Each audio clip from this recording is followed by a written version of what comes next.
Hey, and we're back. Welcome, everyone.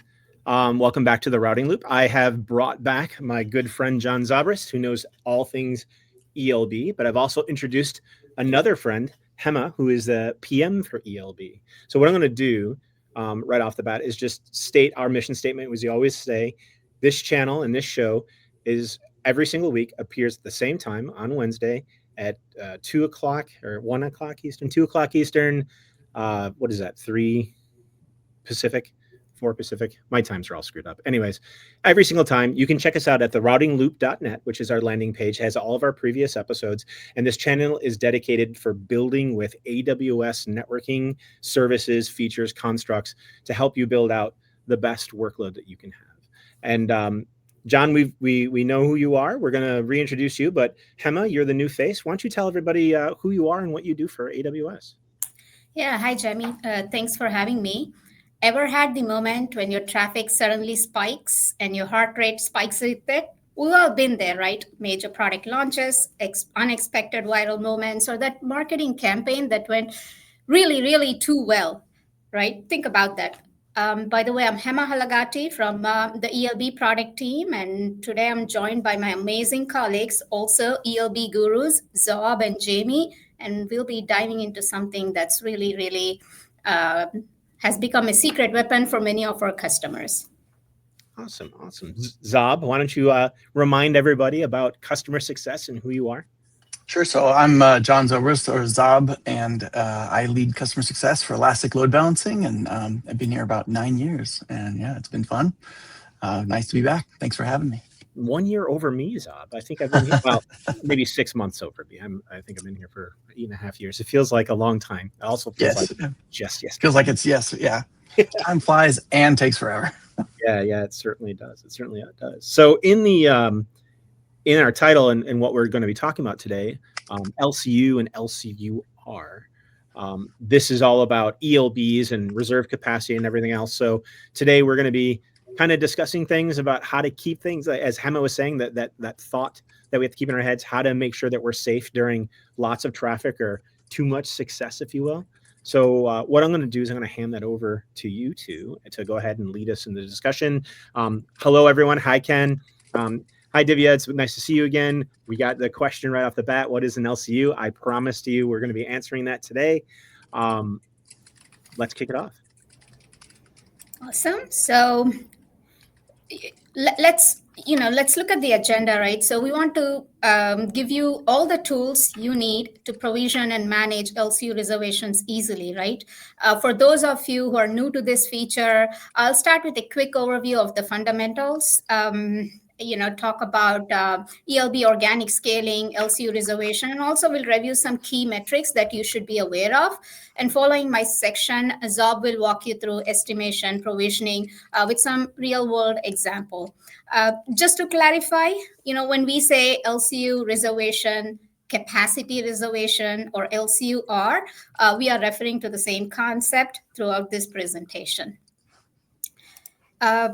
All right, so what is a load balancer capacity unit, right? So simply put, it's a billing unit for measuring traffic processed by the Elastic Load Balancer, right? Now, this is separate from the load balancer usage itself, where you're charged for each hour or partial hour that an Elastic Load Balancer is running. Now, an LCU represents the maximum resource consumption across any 4 key dimensions when your load balancer processes traffic. So this could include new connections, active connections, bandwidth, if you have rule evaluations, right? And rule evaluations mostly apply to application load balancer. Now, the important thing to remember is you are charged on the dimension with the highest usage. So for an ALB, it will be 25 new connections per second or 3,000 active connections per minute, or in terms of processed bytes, it would be 1 GB for example, non-Lambda targets per hour, or 1,000 rule evaluations per second. If you need more information on this, I've included a link.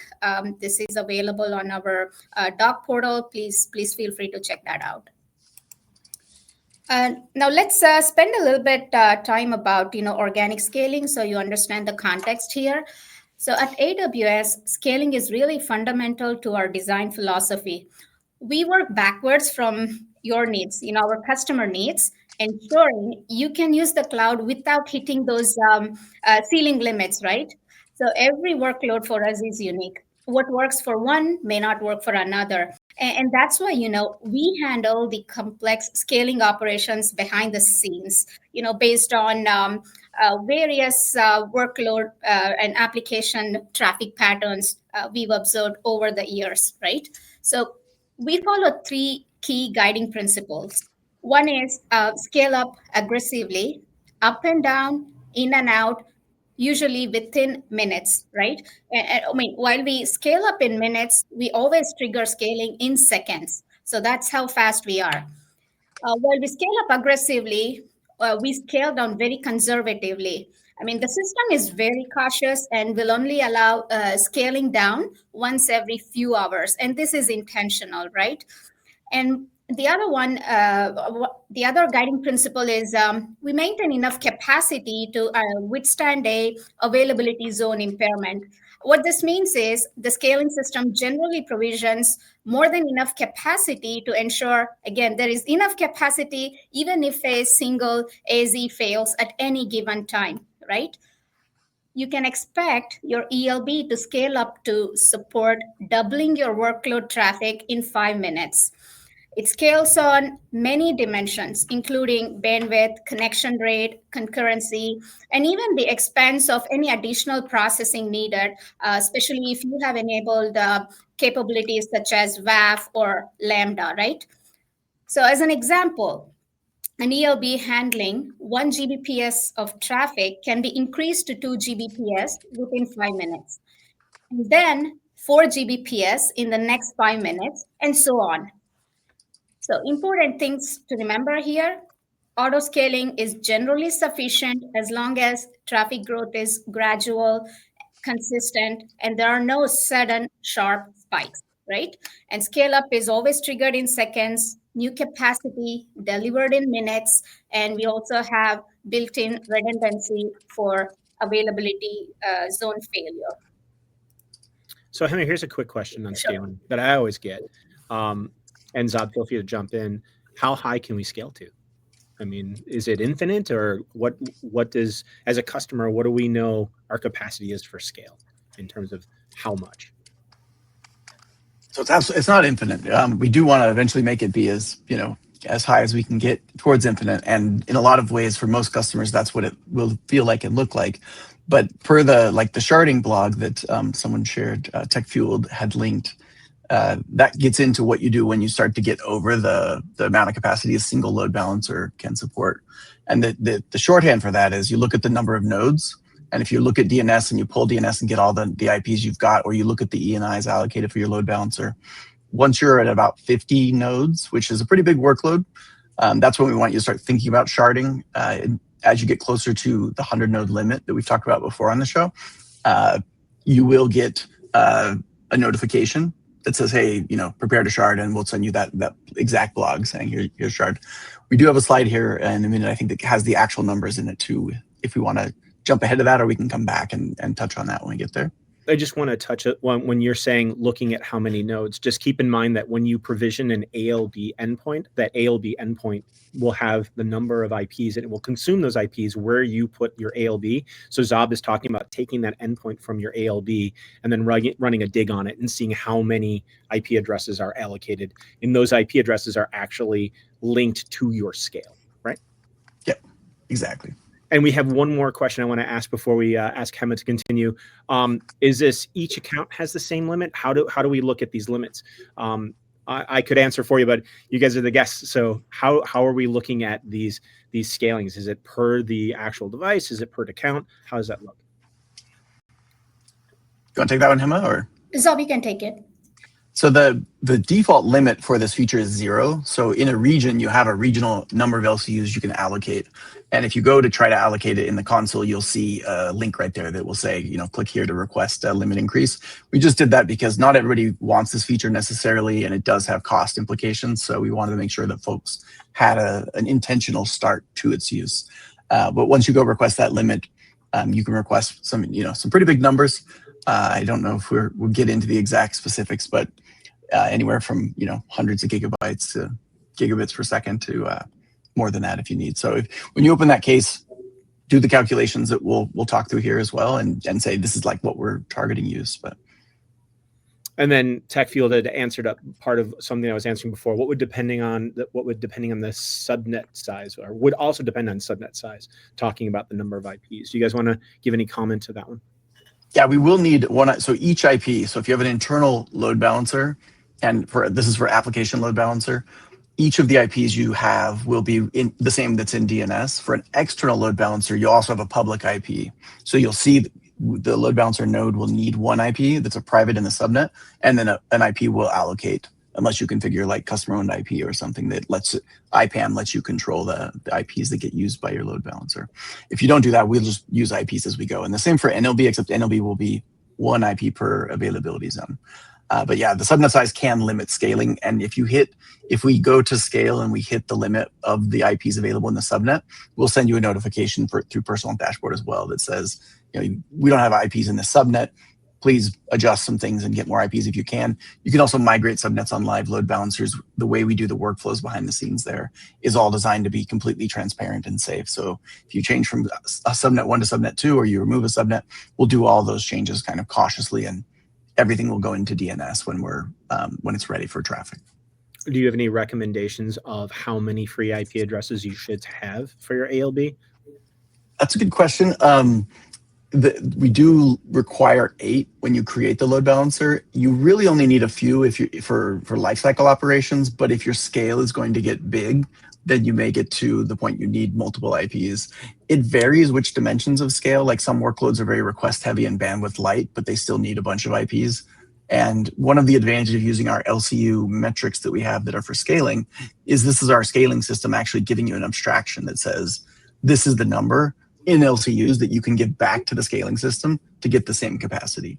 And that's one of the things that's different about the peak LCU metric we'll have. So if you're doing that and your peak LCU is in the tens of thousands, that's probably when you're going to need more than a couple IPs per subnet, up to that upper limit of 100 for the whole ALB. Okay, so the ALB is not going to consume more than 100 IPs at a given time. I mean, there's cases it will, because if there's a lot of IPs that are in graceful shutdown, so we try to make those changes gracefully, and that can take days. Because of that, there can be IPs that aren't in DNS, but they are actually allocated in your account, and those are usually just draining. And we try to drain those for as much time as they take to actually get to 0 client connections before shutting them down. But in failure cases, those IPs could go away more quickly. But yeah, in general, there shouldn't be more than 100 total IPs. Okay. There's a question from the Cricket Zone, which I definitely know you guys are going to be touching in on, but I just want to make sure Cricket understands he's heard. How can I calculate the LCU requirements for my workload before deploying an ELB? Yeah, perfect. Should we go ahead with this then, and we can come back and I'll watch questions as well. Yeah, I think we should do that. Yeah, we'll address that question in detail. Great questions, Jamie. Thanks. So, switching gears, right? So LCU reservation. Now, imagine being able to guarantee your ELB's readiness for upcoming traffic surge at any moment. That's exactly what LCU reservations deliver, right? So basically, LCU reservations allow you to set a minimum capacity floor for your ELB. When minimum capacity is configured, your load balancer continues scaling up or down based on the traffic received, but also prevents the capacity from going lower than the minimum capacity you have configured, right? So here's the challenge we're solving for. While ELB auto-scaling is powerful, it's reactive by nature. But what about those moments when you need instant capacity? Consider scenarios like flash sales, major product launches, breaking news events, things when something goes viral and all the users rush to your site. This is where LCU reservations shine. Instead of waiting for auto-scaling to catch up, you can pre-provision exact capacity needs, handle those pesky traffic spikes, which typically more than double in less than 5 minutes, maintain instant readiness for traffic surges.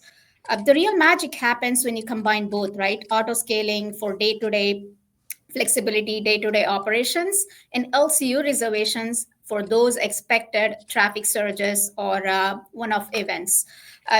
Again, together, they ensure load balancers have sufficient capacity to handle all your critical and sudden spiky workloads.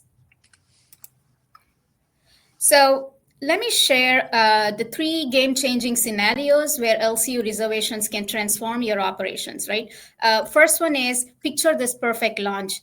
It's launch day for your new service. Instead of nervously watching Autoscale catch up, you start with the capacity you need right from the very first minute. So no warm-up needed, no waiting, just instant readiness, right? And then the second one is high-stakes event. Think about those make or break moments, right? That new mobile launch where millions rush to your site, the flash sale that could make your quarter, the gaming launch your users have waited months or even years for, the championship game streaming to millions, right? So these aren't just traffic spikes. They're also business opportunities you can't afford to miss. Now, third one is, I think most of you probably experience, Monday morning rush.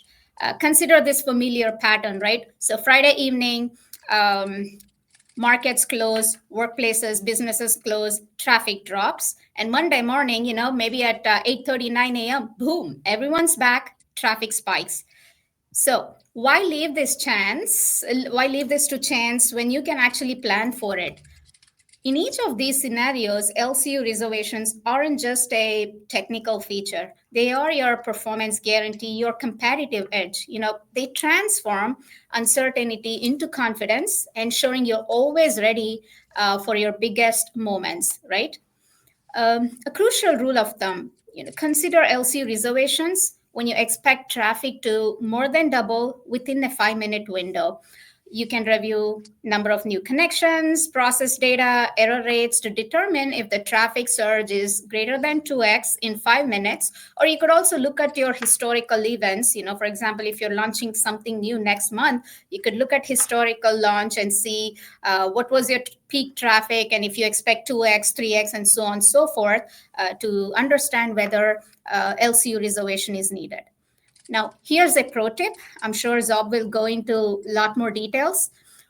Once you reach the peak traffic and you expect the traffic to either remain steady or grow only gradually from that point on, you can safely remove the LCU reservation. This lets you kind of optimize costs while returning to organic scaling, right? And also, removing LCU reservation causes the load balancer scaling system to examine the past few hours of traffic to set the load balancer directly to the highest level of traffic needed. Now, let me illustrate this with an example. So let's say you prepared for a major event, you reserved about 500 LCUs, whereas your actual peak usage has only been about 200 LCUs, right, in the last 10 hours, let's just say. So when you remove the reservation, the system immediately scales down from 500 LCUs to 200 LCUs. Now, this is totally safe, as this is the highest level of traffic the load balancer has seen. And then the system implements a cooling period. So remember about the conservative scale down I mentioned about? So that's exactly what system implements to prevent further scale down for a period of time, and then continues organic scaling, right? So if traffic goes up, of course, organic scaling will help with that. Now, think of it like a safety net. Even if all your traffic suddenly drops to 0 and remains there, that 200 LCU capacity stays locked in for the next few hours, right? You don't have to worry about that. But let's say if you reserved 1,000 LCUs and your peak was 1,500 LCUs, when you remove the reservation, ELB again will look back, scales to the highest level, and in this case, it is 1,500. It remains at 1,500, and from there, it scales organically. So, Hema, we've got a couple of questions, both from YouTube as well as from Twitch. How do we monitor the our current LCU usage, and will CloudWatch help us with any type of monitoring when we cross any specific limits? Yeah, I think today we have 2 metrics. that you can pay more close attention to in CloudWatch. One is, obviously the reserved capacity, also called reserved LCUs. That's emitted on a per minute basis. That basically tells you where your current reservation is at. And then the most important metric you should be looking at is the peak LCUs, right? So that's also available in CloudWatch. I think the best statistic to look for is 1 minute sum of peak LCUs. So that tells you the maximum LCUs the load balancer has seen at that point in time across all dimensions we scale on. So that those two would be the key metrics to look for. Zob, anything that you want to add? Yeah, I think so. The peak LCUs is really your abstract LCU value that is the scaling system saying this is how much capacity you need for this workload. And the 1 minute, which you'll have for 2 weeks, is by far the 1 minute sum is the most accurate view of that. If you have that, like if you can look back and say this is the time frame where we had a big spike, or this is the kind of traffic that we are expecting an incrementally amount or a multiplicatively larger amount of, you can take that and say, okay, a peak LCU at this time was X, and then multiply it to get to the kind of larger scale that you've got. But that's the best metric for it. The reserved LCU is really telling you you've set this and we'll emit it at a 1 minute interval so that you can treat it like a billing metric and sum it up over any period, but you can convert it to a 1 hour and you'll get back the exact amount of capacity you scaled. Now, I know there's a follow-up question sitting there probably that's, can I take peak LCU over reserved LCU for utilization? You can, but only in terms of what you've reserved and not necessarily what you need, because we will still scale up. So let's say you configure 1,000 and you're using 10,000, the system will organically scale up to meet that. So it can go above what you're actually setting without any constraints really, and you won't get, you'll pay the reserved LCU plus any overage on the consumed LCU side. I also have a follow-up question from Divya. Again, kind of honing in more on what an LCU is. If Divya has intermittent spiky traffic, does LCU reservations help reduce the latency, or is it only for cost predictability?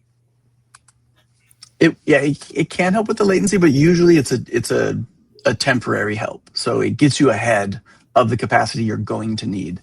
The EOB scaling system tries to target having a very low level of utilization. And so as soon as your traffic crosses less than half of what we would consider the full amount we could use, which is not the full amount that's available, but where we think we won't have more any issues going over that. So about half of that is where we usually scale. Okay, and then one last follow-up, just for Divya, as they asked, why is Monday traffic specifically mentioned here? It is kind of a US-based pattern, like the wake up of the week, or people start purchasing things. I have one more larger question, from TechFueled. Does the scaling behavior describe happen after AWS Shield Advanced, and WAF have already filtered and verified incoming traffic, or is the ELB scaling agnostic to whether the requests are legitimate or malicious?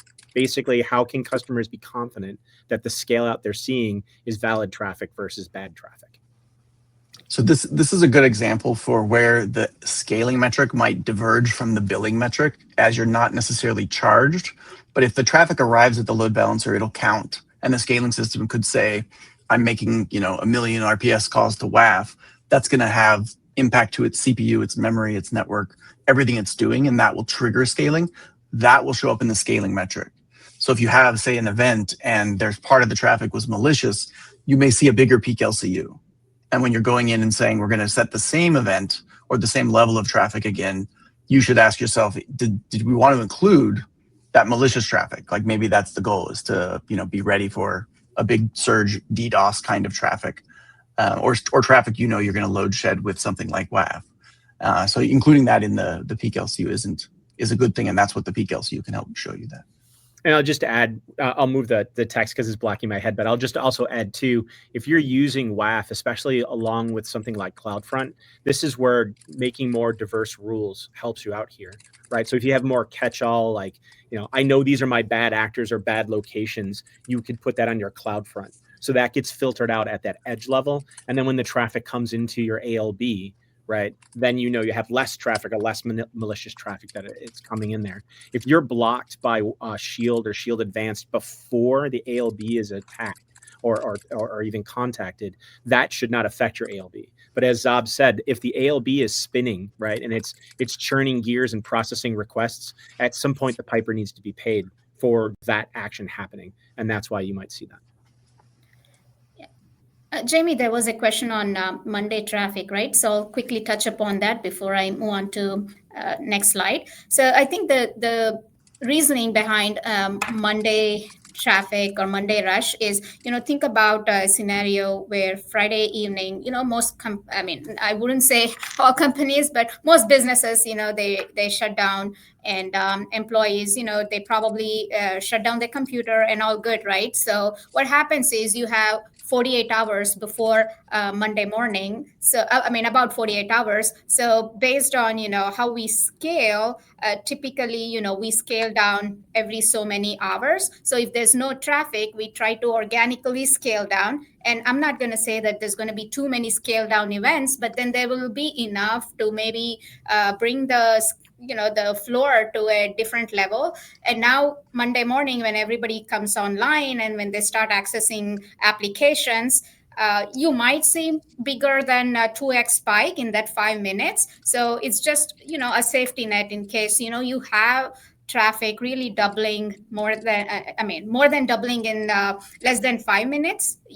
Reservation would play a really, really good role here. So you kind of reserve for at 8 a.m. So the provisioning takes only 15 minutes or so typically, and you're good. And when the traffic starts to hit peak, let's say around 11 a.m. Just as an example, right? So you can remove the reservation, and then from that point on, ALB or any ELB will automatically organically scale. So that's the reasoning. And again, if this doesn't apply to your business, no problem, but there are many businesses where this could be a very relevant use case. Thank you. Okay. All right. So let's spend a few minutes on key metrics, right? There was a question about this, and I want to make sure that you understand what is the metric and what is the intended use, right? So there's about 3 metrics you can see. We covered a little bit about peak LCUs and reserved LCUs. So peak LCU, it's a scaling metric, unlike the 2 other metrics, which are billing metrics. So this accounts for peaks in your traffic pattern that load balancer must scale across, again, all scaling dimensions, right? The scaling dimensions are generally accounts for a lot of things than the billing dimensions. So it's superset, right? Everything that it needs to scale on to support your workload. And typically you need it mostly for estimation, capacity estimation purposes. Now, the next one is the reserved LCO.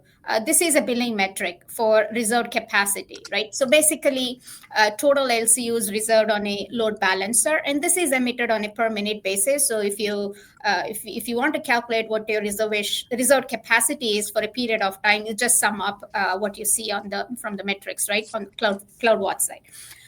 And consumed LCU, this is also a billing metric. It appears as LCU usage in your invoices.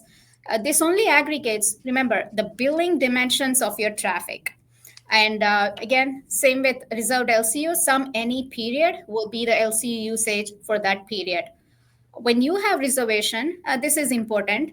Consumed LCU only shows if usage is above your reservation. So for example, you reserved 200 LCUs and at some point you use 240 LCUs. So consumed LCUs would be 40 LCUs, whereas reserved would be 200 LCUs, right? Now, 2 key points to remember: peak LCUs and consumed LCUs will never match. As I said, they account for different dimensions. Peak LCUs is for scaling, whereas consumed LCU is for billing purposes, right? It's a subset of those dimensions.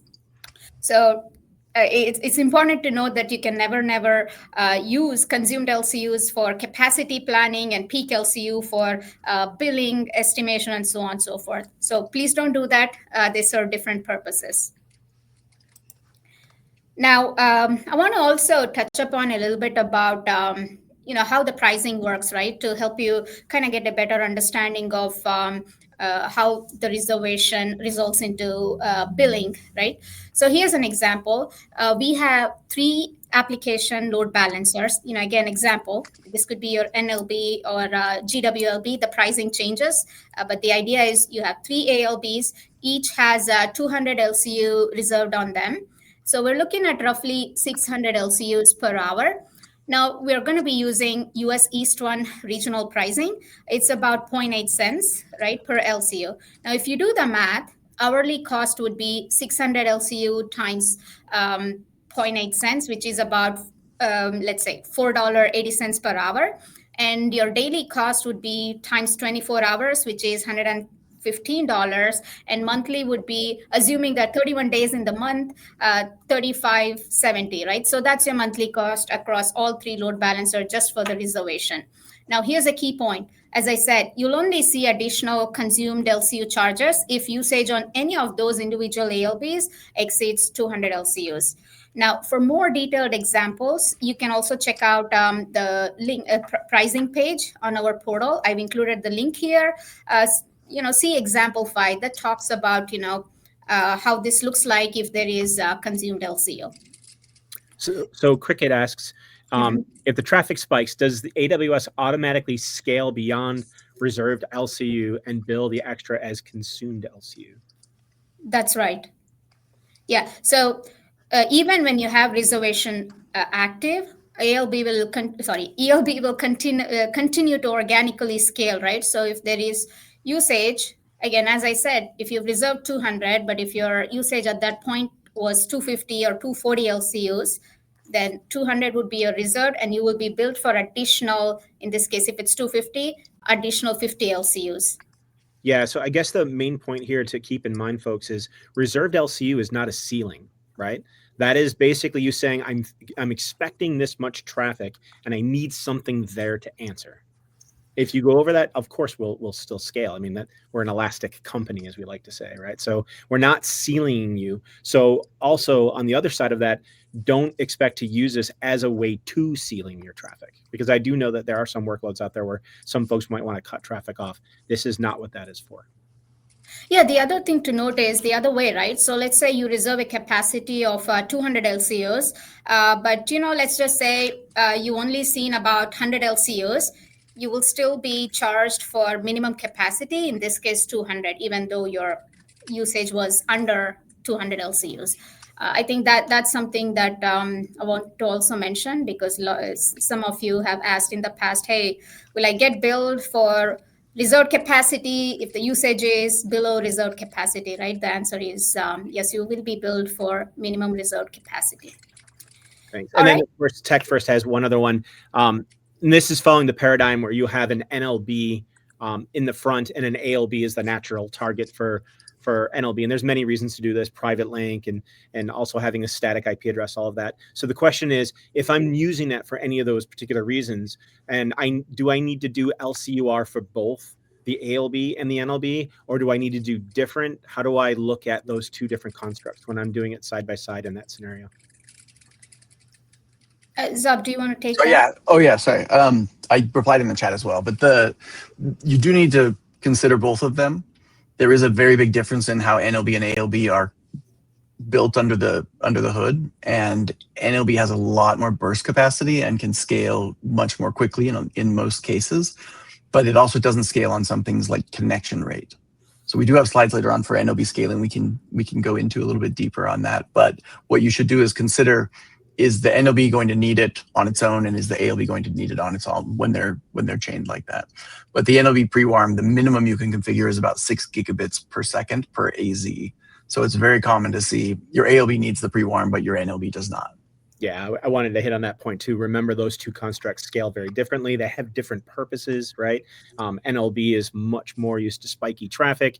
It can scale a bit more rapidly. It doesn't have as many features, or it doesn't have, I guess it only has 1 or 2 if you're talking about TLS termination, but it doesn't have any L7 features like ALB does. So therefore, it has a little bit more ability to be elastic and spike, because it doesn't have to crunch all that information or those numbers or figure out pathing or all that stuff that you might want to set. Yeah, it's a lot easier to calculate too. Like your NLB is just your bandwidth to your packet rate, and that's what you convert into LCU numbers and pre-warm with. All right, We have so- one quick one. TechFuel wants to know if we'll be covering scaling behaviors for NLBs as well. Yes. Excuse me. Okay, cool. Okay, so folks, now that we've covered the fundamentals of LCU reservation and touched upon pricing, I'm excited to hand over to my colleague Zob, and he'll give you information on how to put all of these things into practice. Right, Zob, over to you. Yep. Want to go to the next slide? Perfect. So when we're looking at preparing for a spike or a traffic event or something where you say, we have something coming up, it's Monday morning and everyone gets on their computer or whatever time your clients all decide to start using your applications, do we need to do any scaling and do we need to worry about this? And the rule of thumb for doubling every 5 minutes is because we over provision and it takes us 5 minutes to add new capacity for ALB.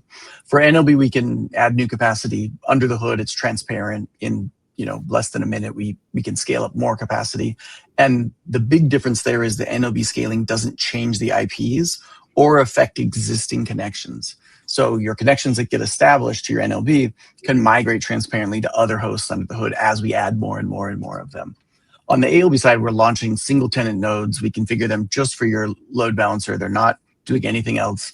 And that means we have to launch them, get an ENI from your network, from your subnets you give us, put it on there, configure it, send the configuration down, have it pass health checks. Then it starts getting traffic and going into DNS. And that's the thing that takes 5 minutes. It's probably average 5 minutes. It's usually not much longer than that.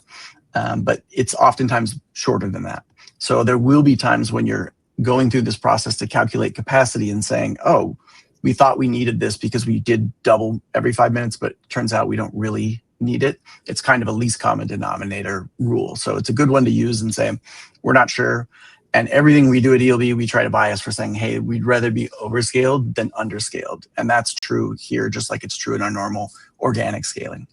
So when you're looking at how much capacity to provision for ALB, the easiest way to do this is to let the scaling system tell you. And the scaling system is this thing that's emitting the peak LCU's 1 minute metric. And so in 1 minute, that's the same number you can convert back and send to the API to say, I had 800 for this 1 minute. That's my peak. I need double that. I'm going to put in 1600 in the API. And organic traffic on the ALB is by far the best indicator of an accurate number. Now we have a calculator and we have ways that you can estimate this, but you need to understand it's not using just the billing dimension. So the billing dimensions for the LCU is your new connection rate, your number of connections, your traffic, and we actually scale on a bunch of other things. And the majority of our scaling is on those other things. So it's pretty common to have your peak LCU be different than your consumed LCU value. And they get closer together if you're just a pure bandwidth workload, but as you get more complex workloads, more connections per request, all those things can drive additional load. And most of that will drive CPU, which is the thing that we're going to then be scaling on. The advantage here is you have the AOB telling you, this is what I needed at this time. And that metric gets aggregated into a 1 hour metric. And the 1 hour metric is going to give you a bigger view, and you're going to lose granularity. If it's imbalanced or we were scaling during that time, taking that and doing the math on it can get uneven. So if you look and say, this is a much bigger gap than we would expect based on our 1 minute metric, reach out to support. Support can help you do it. We can help you look through and say, this is how to think about this case going back in time. And we're looking at, how can we make this more transparent going forward for the future. Load testing is a great option. The challenge with load testing is getting it right. So make sure you compare all of your metrics and they look the same. Like the most common thing I'll see in a load test that makes it not as accurate is maybe you have 1 million clients and they're all coming from different IPs, and your load test is like 2 connections with 1 million requests per second or something. Like, just that's a very extreme version, but that's kind of the thing we most often see go wrong with load tests. If you do the load test and you get a peak LCU value and you're confident the load test was a pretty good representation, the system will provision enough capacity and have enough buffer in just the EC2 instances we're using. All EC2s have some burst capacity. We're aware of that. We leverage that. And you can probably have a much smoother time if you're if you've done a load test but load test, look at the 1 minute numbers. Now, there was a question earlier on how do you go back and say, last year we had an event, Super Bowl last year, or some big event, IPL in India Premier League. We had a huge event. We had all this traffic. The 1 hour metric will still be there. And the maximum dimension will actually be the biggest value that we emitted from a single node for that hour. And the console is taking that and saying your maximum times the sample count, because the sample count will, in 1 minute, will be the number of nodes. So you can look at that and convert into a number of LCU you can give to the system. Now, it's going to be the biggest bound. If you're in balance and you have one zone getting very little traffic, you may have one extra zone worth of capacity there. So as you have events, come back and check your peak LCU and revise your numbers. We want you to use this feature to deal with those sudden surges, and we want you to remove it once the traffic actually starts or once your event is over. This is not something you need to think about. I'm managing all of my ELB capacity. This is a tool to help you get up faster to a higher capacity in short intervals. So we have the calculator here, and this calculator does the same thing where we're biasing heavily for don't be underscaled. As the workload gets into the tens of gigabits, it gets more even. On the low end, though, if you have the peak LCU number, even from the same workload, you're probably going to be more accurate using that than the calculator. The calculator will not be underscaled in like P49s, like 99.99% of the time. But because of that, it will be overscaled in a lot more cases. And if you're trying to save money and say, we don't want to overscale, the calculator is a decent starting point. But if it gives you a really big number, feel free to reach out to support and we'll help work through, a better calculation there. Two questions on the support. When you're talking, Zab, of reaching support, are we saying just doing a support ticket, or are you saying go through your account team, TAM, SA? Is there any different process or both processes? Support case, yes. We train frontline AWS support and their escalation paths to know all of this stuff. And if they get stuck on something, they escalate to us and we help them out. So yeah, support case. Account teams aren't bad as well. They're great. They can help out. Don't go to if your account is if your TAM is very engaged and they would prefer for you to contact them, don't bypass them. They can definitely help out. Awesome. And Cricket Zone also mentioned in another comment that they love IPL. Surprise, surprise. So, Cricket, I would assume. So if my consumed LCU is always below reserved LCU, would it be better to reduce the reservation and rely more on demand? This is kind of like within the capacity question. Yeah, for example, if you pre-warm to half, if you provision half of your needed capacity, so you're expecting to catch your sinusoidal traffic, we do that automatically. So we over provision and then we gate our scale down in minimum of 12-hour increments. So if 9 a.m. you have a big spike and the traffic doesn't drop to zero, the whole time that traffic doesn't go below a scale down threshold, it's not going to count. And then as soon as you get to below that, or if you drop traffic to zero, we'll wait 12 hours before we even scale down one level. So we try to capture common workloads. We consider this our responsibility to try to make sure we're scaling for all of the workloads.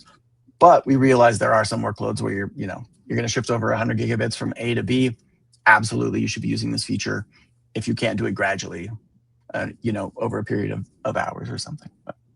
And one more follow-up as we're on load testing. If the load test shows peak LCU spikes for only a few minutes, should they still consider size reservation for that peak?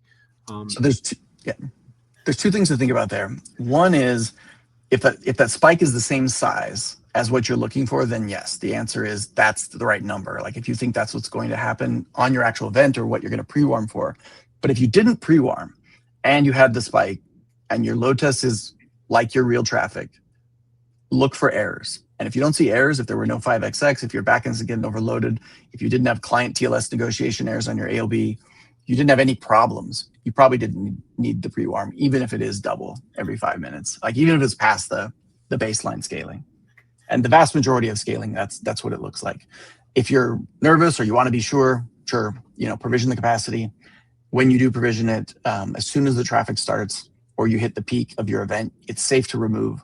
When you remove it, we won't scale down below the lowest point we've seen. Like we'll look back and say, okay, can we scale down? And if you never sent any traffic, we'll scale back down a lot. But if you sent actual traffic or more traffic, it won't change anything when you remove it. And then we'll go into that 12-hour pattern where every 12 hours, we might scale down.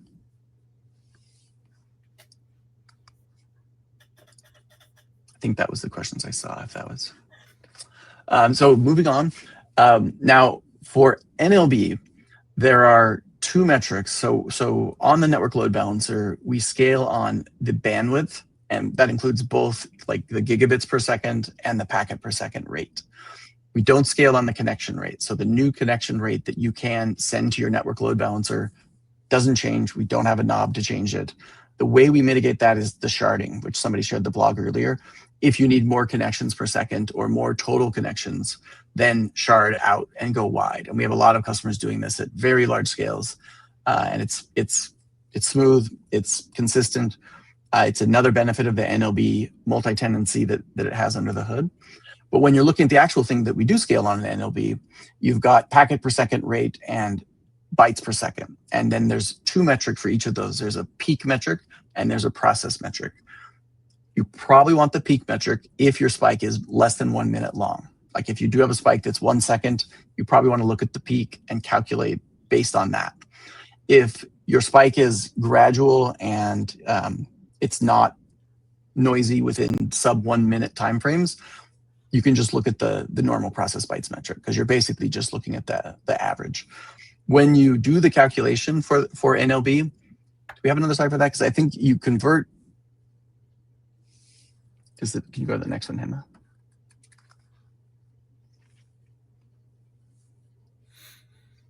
Perfect, yeah.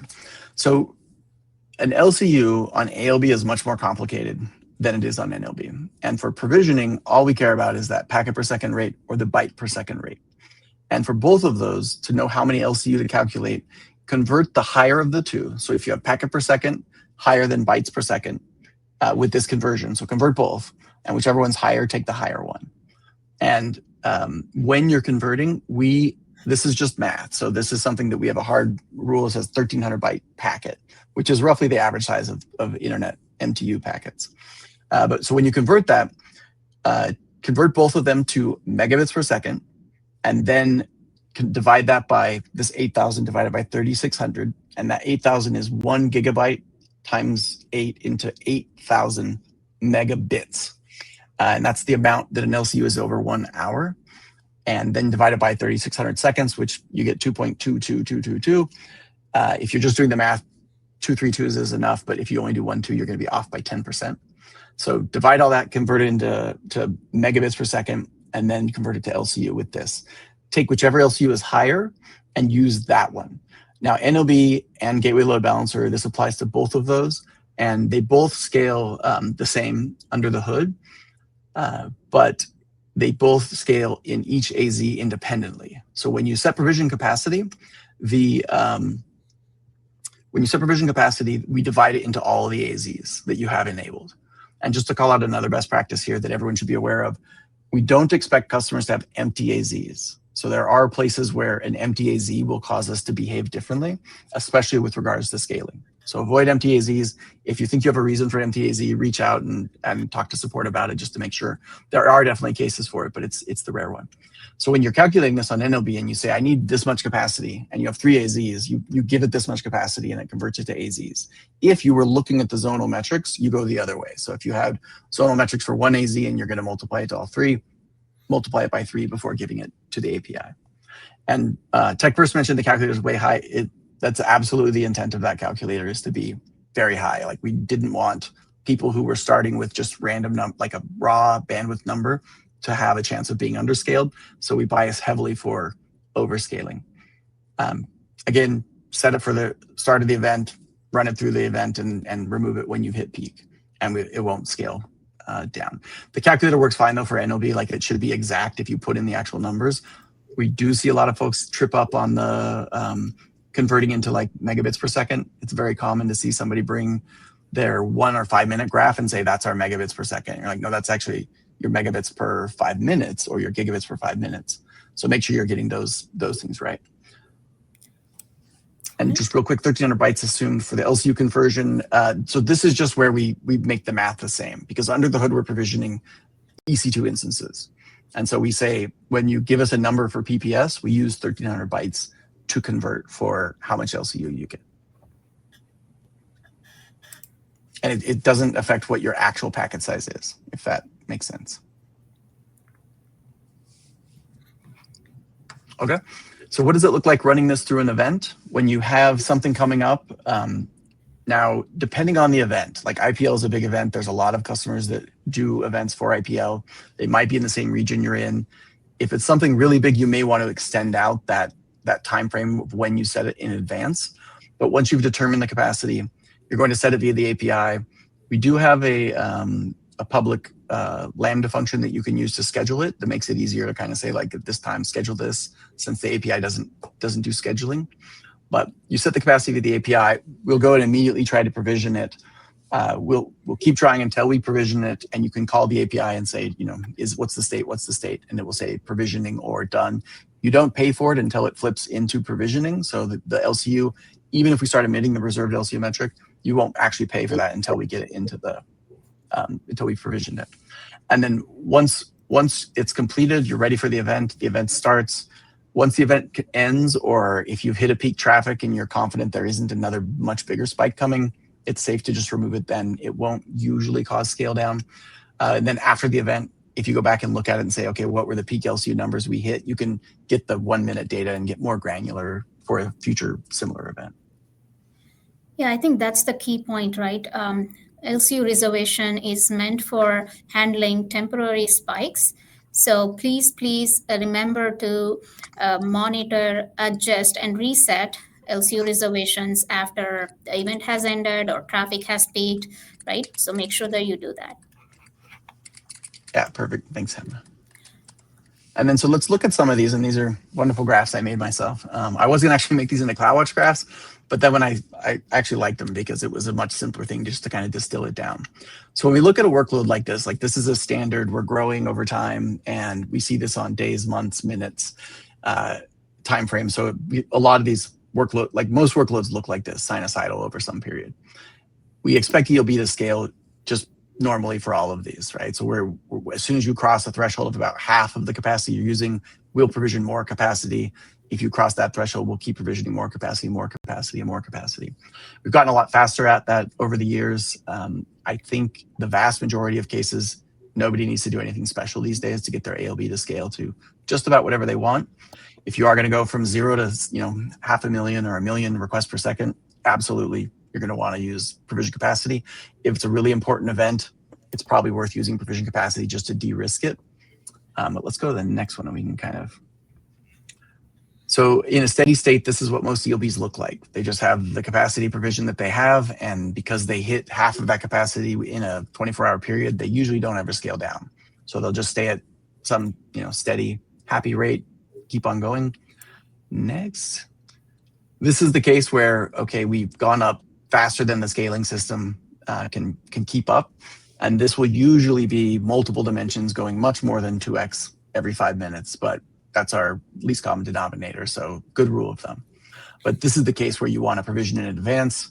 If you hit next, I think there's a little thing that pops up that will show you. Now you've provisioned, you know the number, you put it in, we provision the capacity before, and your spike happens, and we have enough capacity sitting there. And I think this is the same thing. Same thing, yeah. Yeah. I think same thing. Oh yeah, that was a double, sorry. But yeah, so this is what it looks like when you do an LCU event. And that yellow box, as soon as you've hit that peak, that green box on the side will be double that. Like as soon as we hit that, we'll say, okay, we need to scale to double. If that was actually more than double what you provisioned, we'll still scale on top of it. But you'll have the capacity you asked for already there.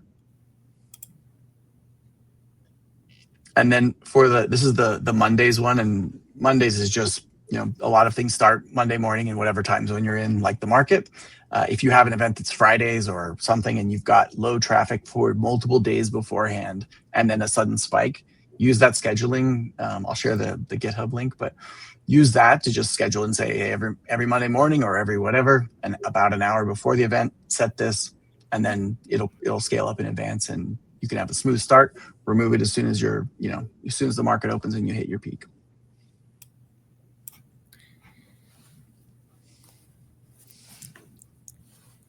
So just to recap, sorry, go ahead. No, go ahead. So yeah, to recap Hema's points as well, but the organic scaling covers the vast majority of cases. Like I said, I've been at ELB for 8 years now. It's so much better now than it was when in the olden days with classic load balancer. Oh, We yes. don't have a lot of discussions with customers. We talk about them about planning and about getting this right. And customers who know they have big spikes generally will say, yes, this is obvious, and set it, use it. It's a great feature for that. You don't own managing the capacity of your ELB now. This isn't we're not trying to make you use this feature. We only think you should use it for short periods of time. Doubling every 5 minutes is a good rule of thumb, but it is also the least common denominator. There will be cases where you'll test it and say, this looks like it went fine. We don't actually need to pre-warm. Reset after the event ends or the spike hits. We won't scale down below what you actually used, and avoid leaving the unused reservations active. This is, you're paying for what you set. So if you say, I'm going to use 10 gigabits, you're paying for 10 gigabits per second every minute that you've got this configured, which can add up really fast. And again, that's why we have the limits that are constrained by default, just to help some protection there. And then focus on the real need. After every event you use this, go back and reanalyze and say, hey, with pre-warms, there wasn't the same drive to say, hey, how do we make this more efficient? We want to work with you to make it so you can be more efficient using it and de-risk all of your important events. Nice. So we've got about 4 minutes left. So this is the part of the time where we're getting toward the end, where I'd like to ask everyone, and I'll start with Zab and then end with Hema. Zab, if you wanted everyone to take one thing away from what we've discussed today, what is it that you want them to take away? Just that this feature's there and available, and most likely you don't need it. And then for Hema, of course, it's harder for you, but you are the the opposite. teacher, Yeah. So, what is the one thing we need to take away from this? Sorry, I'm going to repeat what Zab said. For the most part, you don't need this feature, but if you do need it, it's only on a temporary basis, right? Don't just leave the setting permanently on. You just need it to handle those short bursts. And I'll make one slight change to what both of you said. If you don't need it, don't use it. If you need it, you really, really need it. Right. So that's one of the whole reasons why we're doing this presentation today. So we put a bunch of links into the channel. If you need to reach out to any of us, if you need Zab for any type of capacity planning with his team, please talk to your account team. If you need Hema or myself, same thing. Our names are as exactly in our company as it is on screen. And we're always happy to talk to you. Thanks again for joining us. Please tune in again next week. I promise, I know TechFuel is going to beat us up again, and so is Ken about not having our upcoming sessions. We'll make sure that gets done. Make sure you yell at Tom. Thanks, everyone, for joining, and see you again.